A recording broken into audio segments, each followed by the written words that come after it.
Dėl soliariumų tai vienareikšmiškai. Soliariumai yra proginis dalykas. Nemanau, kad apsilankius keletą kartų gali įvykti kažkas tragiško ir nekeičiamo. Bet vis dėlto tai yra gan plataus spektro ultravioletiniai A, B tipo infraraudonieji spinduliai. Aišku, jų kokybė tų soliariumų dabar irgi yra žymiai tiesiog tie aparatai kokybiškesni.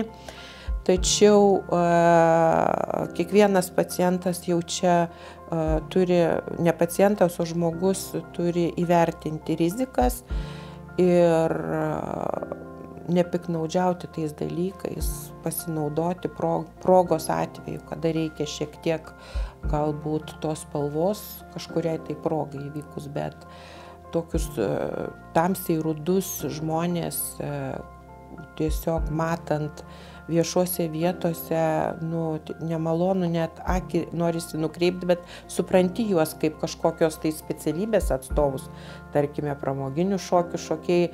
Ir tai dabar, kiek suprantu, jie daugiau naudoja spalvinančias medžiagas negu ultravioletinius spindulius, suvokdami, kad jie nėra tokie nekenksmingi. Mes kai kurias ligas gydom, lėtinės uždegiminės odos ligas gydom ultravioletiniais spinduliais, nes jie turi prieš uždegiminį poveikį taip pat, bet naudojam specialius aparatus, kurie sugeba spinduliuoti tik tam tikro ilgio bangas, kurių ilgis yra būtinas patekti į tam tikrą odos gylį. Ir skaičiuojam dozę, ją fiksuojam asmens sveikatos dokumentuose, kad neviršytume saugių dozių. Tai soliariume nieksgi ten nieko neskaičiuoja. Tai viskas yra žmogaus sąmoningumo, atiduodama žmogaus sąmoningumui.